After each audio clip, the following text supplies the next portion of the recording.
કહેવાય છે કે કોઈ પણ માતાજી ભગવાનના દર્શન માટે જવું હોય ને તો વ્યક્તિ સ્વયંની ઈચ્છાથી ક્યારેય કોઈ ધામ મંદિરે જઈ શકતો કહેવાય છે કે માતાજી ભગવાનનો હુકમ થાય ને તો તમે કોઈ પણ ધામ માતાજી ભગવાનના દર્શન હેતુ જઈ શકો, પણ એટલો વિશ્વાસ રાખજો આજ બારેજા ધામ આયા છો ને તો મારી માતાનો હુકમ છે ને તારે અહીં બેઠા છો. તમે તમારી મરજીથી ભલે તમને લાગતું પણ તમે તમારી સ્વયંની મરજીથી સ્વયંની ઈચ્છાથી નથી આવ્યા. તમે મારી ઈચ્છાથી અને મારા હુકમથી બારેજા ધામ આયા છો. તો જો બારેજા ધામ તમારી ઈચ્છાથી નહીં પણ મારી ઈચ્છાથી અને મારા હુકમથી બારેજા ધામ આવવાનો અવસર પ્રાપ્ત થયો હોય તો ધામ તમારી ઈચ્છાથી નહીં પણ મારી ઈચ્છાથી અને મારા હુકમથી બારેજા ધામ આવવાનો અવસર પ્રાપ્ત થયો હોય તો પહેલેથી જ તમારી પર કૃપા થઈ ગઈ ત્યારે તમે બારેજા ધામ આયા છો. નહીં તો હજારો લાખો ભક્તોનો અનુભવ એવો છે કે માં તારા સાનિધ્યમાં અમે છેલ્લા 6 મહિનાથી છેલ્લા 12 મહિનાથી આવવાના પ્રયત્ન કરીએ છીએ, આવવાની કોશિશ કરીએ છીએ, પણ માં તારો હુકમ બન્યો નહીં. જલ્દી હુકમ કર. હવે તો તારા દર્શનની તડપ અમને એવી જાગી છે કે માં જાણે પાણી વગર તરસ્યા કદાચ કોઈ પાણી વગર તડપતો હોય એવી રીતે મને માતાના દર્શન માટે મને માતાના રૂબરૂ સાંભળવા માટે હજારો ભાવિક ભક્તો તડપી તડપીને આવ્યા છો. સાચું ખોટું?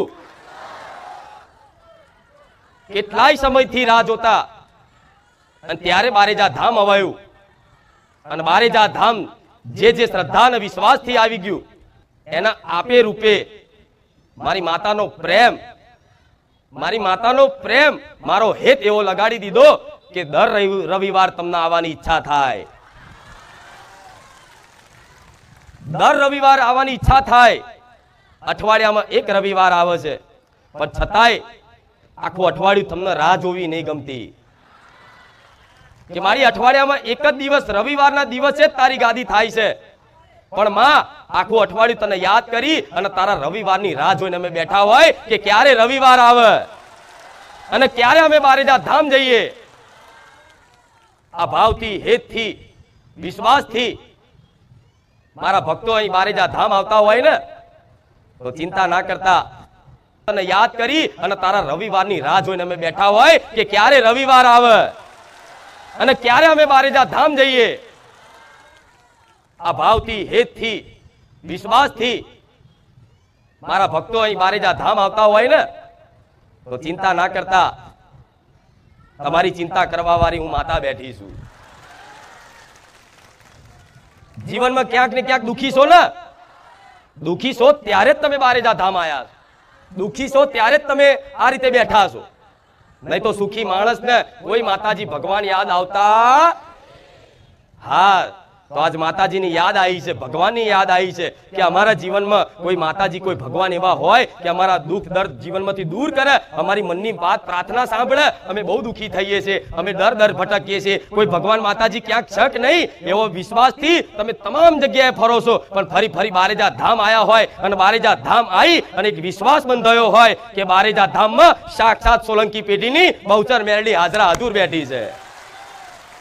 બારેજા ધામમાં સાક્ષાત મારો રામચંદ્ર ભગવાન બેઠા છે એવો વિશ્વાસ આવ્યો હોય અને તમારી આત્માએ સ્વીકાર્યું હોય, તમારા હૃદય સ્વીકાર્યું હોય કે ના બારેજા ધામ આવી, અમને ભરોસો વધ્યો.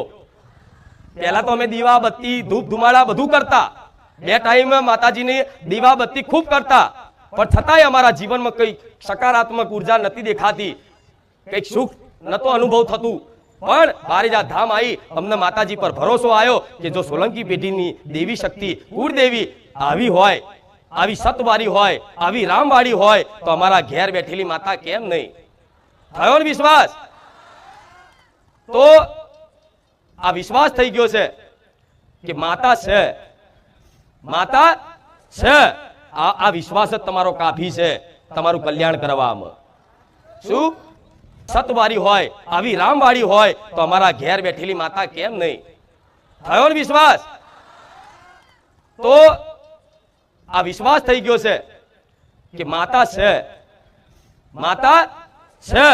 આ વિશ્વાસ જ તમારો કાફી છે તમારું કલ્યાણ કરવામાં. શું માતાજી આવા હળાહળ કળિયુગમાં હાજરા હજુર હયાત છે એવો તમને તમારું હૃદય તમારી આત્મા સ્વીકારી લીધું હોય ને તો સમજી લો તમે તમારી કુળદેવીની કૃપા હેઠળ પહોંચી ગયા છો, મારી મેલેડીની કૃપા હેઠળ પહોંચી ગયા છો. થયો ને આવો વિશ્વાસ? હજુ કોઈ શંકા હોય તો કહો, હું દરેકની શંકા દૂર કરી આલું. પણ ના, તમારી અંતર આત્મામાં એવો ભરોસો છે કે ના, માતાજી હાજરા હજુર છે. આ તમારો વિશ્વાસ આવું બોલે છે. અને આ તમારો વિશ્વાસ જ બારેજા ધામ આવવાથી, મારી વાણી સાંભળવાથી અને મારી વાણી સાંભળી, પ્રવચન સાંભળી, ઉપદેશ સાંભળી, જીવનમાં અમલ કરવાની ખાલી કોશિશ માત્ર કરવાથી તમારા ઘેર આપે રૂપે મારા ભગવાનની અને મારી માતાની કૃપા આપે રૂપે બની જાય છે. અને આપે રૂપે જીવનમાં કંઈક સુખનો પ્રકાશ દેખાતો થઈ જાય છે, તમારા ઘેર સુખનો પ્રકાશ ફેલાતો થઈ જાય છે. એ જોતા ધીરે ધીરે ધીરે ધીરે ભાવિક ભક્તો દર રવિવાર વધતા જાય છે. પણ છતાંય આટલી લાખોની સંખ્યામાં દર રવિવાર ભાવિક ભક્તો આવતા હોય તો એમના હેતુ જ હું ગાદી પર આવું છું. હું તમારા માટે જ અહીં ગાદી પર બિરાજમાન થઉં છું. વિશ્વાસ છે ને?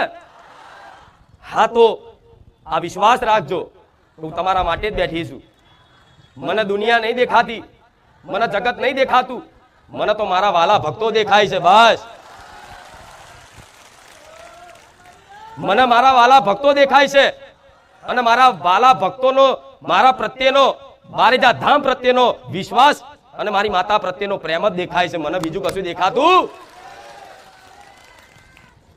તો તમામે તમામ ભક્તોને ફરી એક વખત હૃદયથી એવા આશીર્વાદ આલું છું કે મારો ભગવાન, મારો રામચંદ્ર ભગવાન દરેકના જીવનમાંથી દુઃખ દૂર કરી દે, બહુ જલ્દી સુખી કરી નાખે.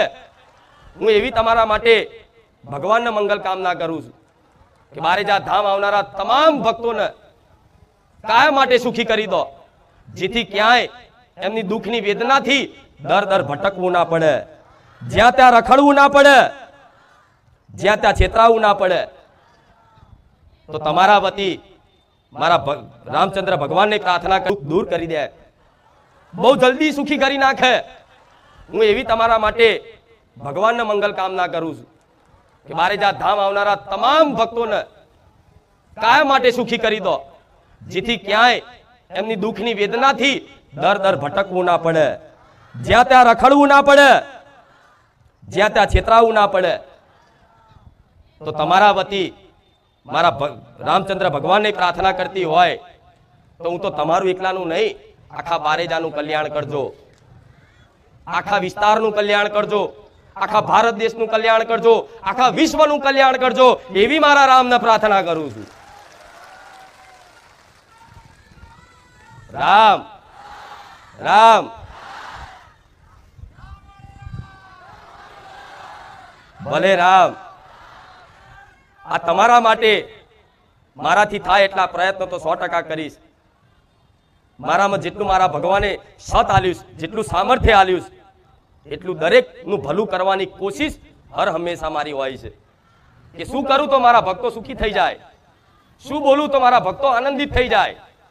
બસ મારો એ જ હેતુ છે, તમને સુખી કરવાની ભાવના, કરવાની કોશિશ હર હંમેશા મારી હોય છે કે શું કરું તો મારા ભક્તો સુખી થઈ જાય, શું બોલું તો મારા ભક્તો આનંદિત થઈ જાય. બસ મારો એ જ હેતુ છે, તમને સુખી કરવાની ભાવના. મારે બીજું તમારી જોડથી કંઈ પણ કોઈ વસ્તુની જરૂર નથી. બસ તમારો વિશ્વાસ, તમારો આ ભાવ અને તમારું આ સમર્પણ જ મારી જોડથી આપે રૂપે તમારા જીવનમાંથી સુખ લઈ જશે. સુખી થવું છે ને? હા, સુખી થવા માટે જ આયા છો, એટલે મારે સુખની વાત કરવી પડે. તો જાઓ, આશીર્વાદ તો આપી દીધા કે તમામ સુખી થઈ જાઓ. જોડે ભગવાનને પ્રાર્થના કરી દીધી કે મારા ભગવાન બારેજા ધામ આવનારા તમામ ભક્તોને સુખી કરી દો. પણ કંઈક ને કંઈક વાતે તમે જીવનમાં અનુભવ કરો છો દુઃખની વેદનાનો. કોઈ માનસિક પીડાતું હશે, કોઈ શારીરિક પીડાતું હશે, કોઈ આર્થિક પીડાતું હશે. પણ જીવનમાં